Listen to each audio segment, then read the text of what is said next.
Família linda, seja bem-vindo aí ao nosso canal. Vamos viver maçonaria. Esse amigo e irmão que vos fala é Jair Gomes. Meus irmãos, a cada dia eu fico surpreso com os maçons que não conseguiram entender o que consiste uma escola de tradição iniciática, do que consiste de fato a iniciação, do que consiste de fato a transmutação do homem telúrico para o homem que absorve a espiritualidade, que se torna um espírito vivificante.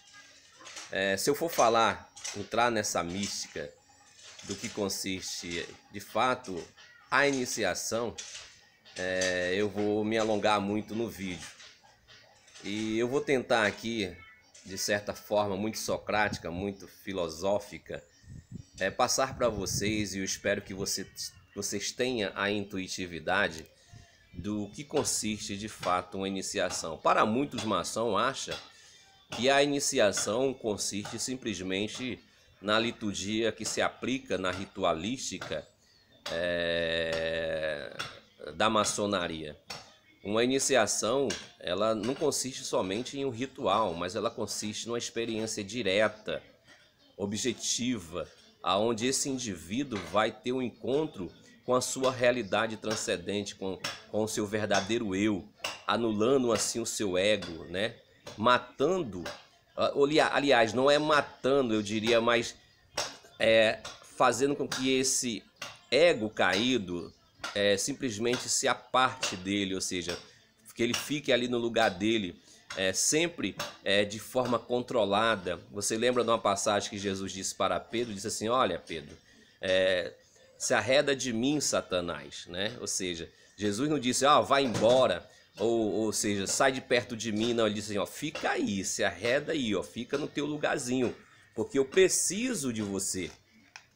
Eu preciso que você esteja sempre atento, me dando, de certa forma, um toque do que seja o significado, para que eu possa entrar nessa realidade objetiva do meu eu divino, né?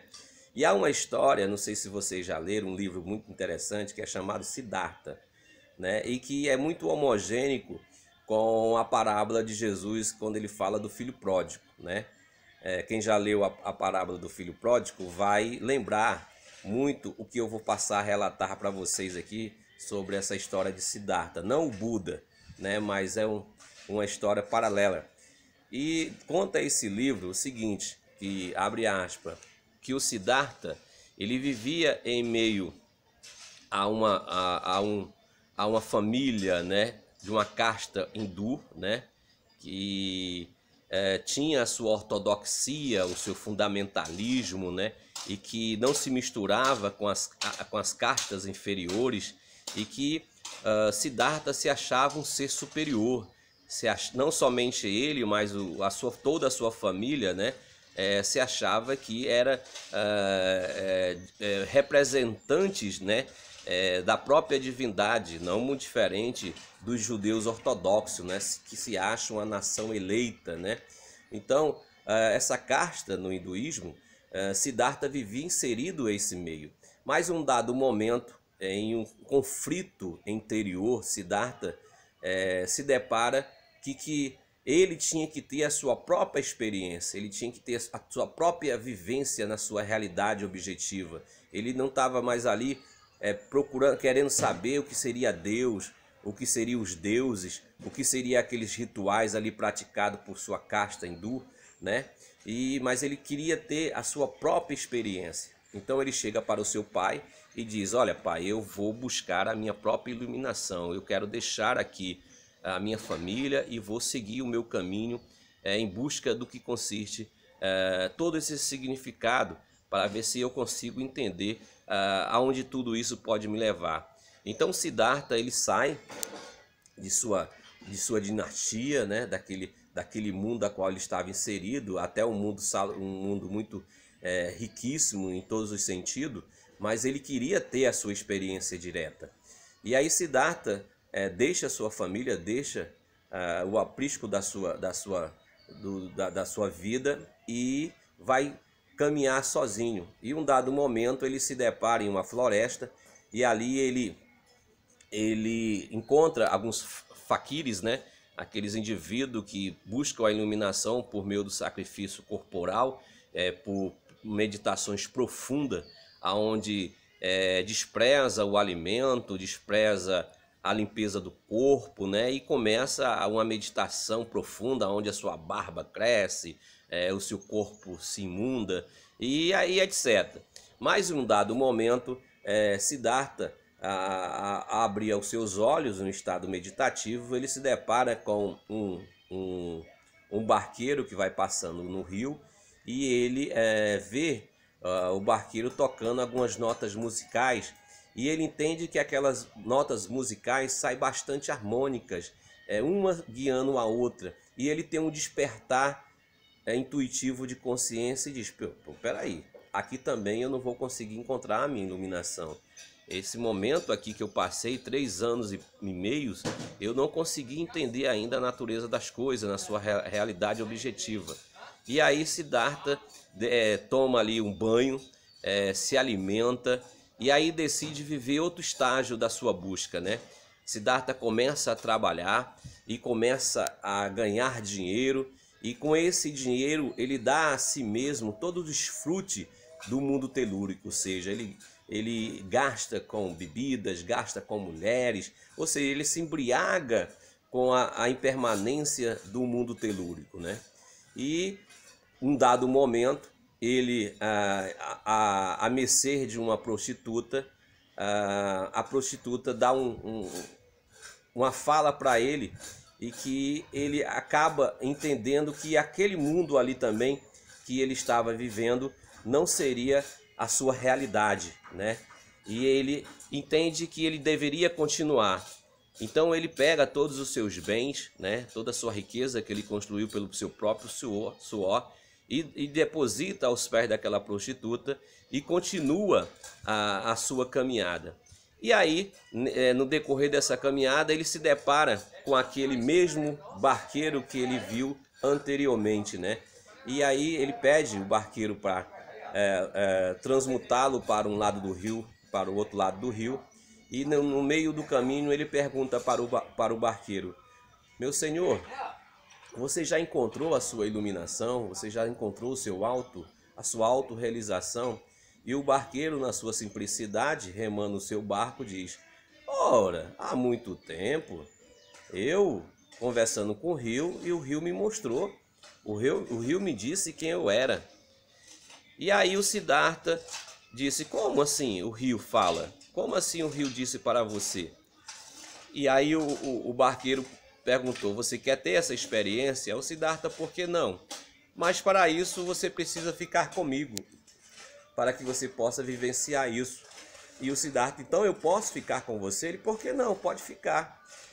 E aí no decorrer dos dias ali o Siddhartha vivendo com aquele barqueiro, enfadonho de tudo aquilo, ele chegou: olha, como é? Você não vai me ensinar a conversar com o rio? Você não vai me dizer como você alcançou a sua iluminação? E o barqueiro rindo para ele: você ainda não encontrou? Você ainda não entendeu? Aí o Siddhartha: não, eu quero que você me ensine a falar com o rio. E em meio àquele alvoroço do Siddhartha, em meio àquele inferno interior, em meio àqueles conflitos, o barqueiro vira as costas para ele e deixa ele solitário. O despreza totalmente. O Siddhartha a gritos: você não vai me ensinar, você não vai me dizer, um tanto arrogante, né? Um tanto prepotente, e nada do barqueiro voltar e se virar e falar com o Siddhartha, né? E aí o barqueiro continuou o seu caminho e o Siddhartha ficou em plena solidão. Naquele momento de solidão, Siddhartha olha para o rio. Como é que se indaga, né? Como é que esse rio vai falar comigo como falou com ele? O que eu vejo é o rio em contínuo movimento. Não consigo entender. Mas um dado momento, ele se vê no rio. Ele se vê a sua própria imagem no rio, se espelhando no rio. E aí Siddhartha, tem o despertar, tem a iluminação. Ele consegue entender todo o mistério do que até então mostravam para ele com significado, até o rio era um significado. Toda aquela vivência passa na mente de Siddhartha, e aí, em dado momento, o livro, né, ele dá uma pausa de silêncio e aparece Siddhartha considerado um Buda, um ser iluminado, né? Corre em toda a vizinhança que ali consistia um iluminado, consistia um Buda autorrealizado. E nada de encontrar o Siddhartha, poucas pessoas tinham contato com ele. Ele se isolou, né, no seu próprio mundo. E aí um dos seus amigos, que fazia parte da sua família, outrora, lá do início, saiu em peregrinação a procurar esse iluminado. Até então ele não sabia que esse iluminado era o seu amigo, né? E que era o Siddhartha. E ele saiu procurando para que também pudesse alcançar a sua iluminação. E em um dado momento, esse amigo de Siddhartha o encontra. E muitos se alegram, muitos se abraçam, né, e se regozijam. Mas o ponto que o seu amigo queria era que o Siddhartha fizesse ele entender o que consistia, qual o processo da iluminação. Ou seja, se era por meditação, se de fato o homem poderia meditar e alcançar sua iluminação, se era por uma questão de educação singular, ou seja, eu tinha que fazer uma faculdade, eu tinha que fazer sacrifício a animais, eu tinha que me abster de certas alimentações, ou seja, ele fez várias perguntas ao Siddhartha, e o Siddhartha, em meio àquelas indagações de seu amigo, se gargalhava em risadas, né? Ficava rindo da situação que ali se encontrava o seu amigo, né? E aí não tinha porquê o seu amigo não se irritar com aquela situação de Siddhartha. Siddhartha ria, de certa forma, de rolar no chão, né? Ou seja, ficava até ridículo você numa situação querendo um conhecimento e o outro ali brincando com a tua cara, fazendo chacota com você, né? E ao ponto do seu amigo não aguentar e levantar o Siddhartha: olha, me fale, você é um iluminado, você está correndo em toda a vizinhança que você é um Buda, que você conseguiu a sua iluminação, alcançou a sua iluminação. Eu quero também ser iluminado, eu quero entender tudo isso. Aí Siddhartha disse: não queira entender, porque se você entender, você não vai entender. As coisas são mais simples do que você acha que seja. Aí houve um silêncio fúnebre. Siddhartha então pegou uma pedra na mão e disse: contemple essa pedra, olhe para essa pedra. Deixa eu pegar uma pedra aqui para você entender, ficar melhor figurativamente. Olhe para essa pedra. O que você vê nessa pedra? Então o aprendiz disse: uma pedra. Olha como há a tua ignorância, como chega a tua ignorância. Você vê uma pedra? É aí que está. As pessoas só vê o que os seus olhos apresentam. As pessoas só vê o significado do que consiste essa pedra. Mas se eu disser para você que essa pedra é você, e que um dia essa pedra ela vai conseguir o autoconhecimento, ela vai conseguir se tornar um Buda. Então o aprendiz: não, é impossível isso. Aí que está a tua ignorância do significado. Porque todos já são iluminados. Todos alcançarão a iluminação. Todos conseguirão se tornar um Buda. Todos potencialmente têm a inerência do Buda. É a nossa impaciência, dizia Siddhartha, é a nossa impaciência, é o nosso querer ter, e deixamos o estado de ser. Quando eu era ignorante, eu achava que eu não poderia ser um iluminado na casa de meu pai. Então saía a ter a minha peregrinação. Na minha ignorância, eu achava que eu teria que me tornar um faqui, meditando, passando fome, ao ponto de ter um estado de morte iminente. O que consiste é que a prostituta já é uma iluminada. O que consiste é que o bandido já é um iluminado. O que consiste é que todos nós já somos potencialmente um iluminado. É só questão de tempo. É só questão de você despertar de fato o Cristo, o Buda que está dentro de você. Nenhum meio a qual você tentar fazer com que esse despertar venha mais rápido, você vai atropelar todo o processo que consiste na naturalidade da tua própria iluminação. Fecha aspas. Então, o maçom acha que para ele ser iluminado, ele tem que ser iniciado na maçonaria. O maçom acha, para ele ser iluminado, ele não pode fazer uma visita a uma outra loja que não tenha tratado de reconhecimento com ele, ou seja, que ele não pode sair da casa do pai dele.